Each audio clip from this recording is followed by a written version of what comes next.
Oui, tout à fait. Alors pour vous donner quelques éléments de contexte, ce médecin américain, il s'appelle Vladimir Zelenko, il est installé dans l'État de New York et en effet, il affirme avoir mis au point un traitement qui fonctionne à 100% pour soigner les patients porteurs du coronavirus. Alors ce qu'il entend par là, c'est qu'aucun de ces patients, sur 700 patients qu'il a vus, aucun de ces patients porteurs du virus n'est décédé.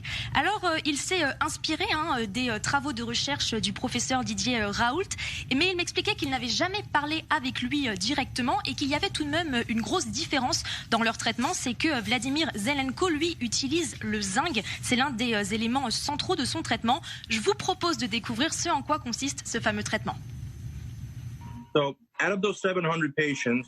Sur ces 700 patients porteurs du coronavirus, il y en a 500 auxquels je n'ai pas prescrit le traitement. Et il y en a 200 auxquels j'ai prescrit le traitement. Ces 200 patients sont des patients à haut risque. Selon les statistiques, 10 d'entre eux devraient mourir et 20 en respiration artificielle. Mais avec mon traitement, 0 sont morts. 2 ont été placés en respiration artificielle et 4 se sont retrouvés à l'hôpital parce qu'ils ont eu une pneumonie.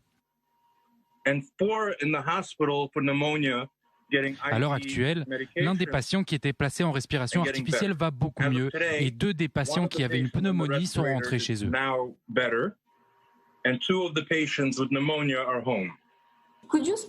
est-ce que vous pouvez nous expliquer en quoi votre traitement consiste ? C'est une combinaison de 3 médicaments, ou plutôt de 2 médicaments et un minéral.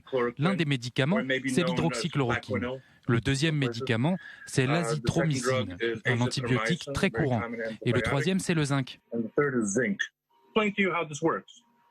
Je vais vous expliquer comment ça marche. Ce n'est pas de la magie. On sait que le zinc empêche un virus de se développer. Le problème avec le zinc, c'est qu'il a une charge positive. En d'autres termes, il ne peut pas traverser la membrane de la cellule. C'est important parce que le virus se trouve à l'intérieur de la cellule. Donc ce que l'hydrochloroquine fait, c'est qu'elle ouvre une porte et laisse le zinc entrer dans la cellule. Et une fois qu'il est à l'intérieur de la cellule, il tue le virus. Et l'antibiotique, lui, empêche le développement d'autres infections. Parce que lorsque le virus attaque l'organisme, il abîme les poumons. Ce qui accroît le risque de contracter une pneumonie ou d'autres maladies. Donc, l'antibiotique est comme une protection, un garde. Si jamais une bactérie essaye d'attaquer l'organisme, il la tue. Donc ce que fait ce traitement, c'est qu'il affaiblit le virus et il laisse le temps à l'organisme de tuer le virus avant que ce dernier ne tue les poumons.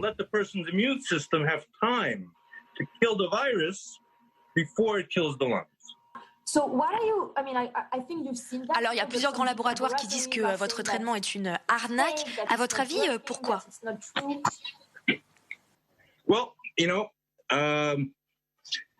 Eh bien, vous savez combien coûte ce traitement ? Il coûte $20. Pour la combinaison des 3 médicaments dont vous parlez.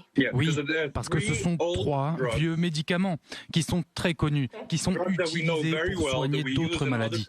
Moi, je les ai seulement combinés pour les utiliser différemment. On connaît leurs effets secondaires. Ils ne sont pas chers du tout. Et c'est important, parce que le monde entier est malade. Vous savez, les laboratoires ont fabriqué de nouveaux traitements. Ils sont brillants.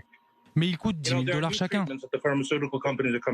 Combien de patients vont pouvoir en bénéficier ? Peut-être que ceux qui sont très malades à l'hôpital. Mais ce ne sont pas des traitements que l'on peut utiliser à l'échelle mondiale.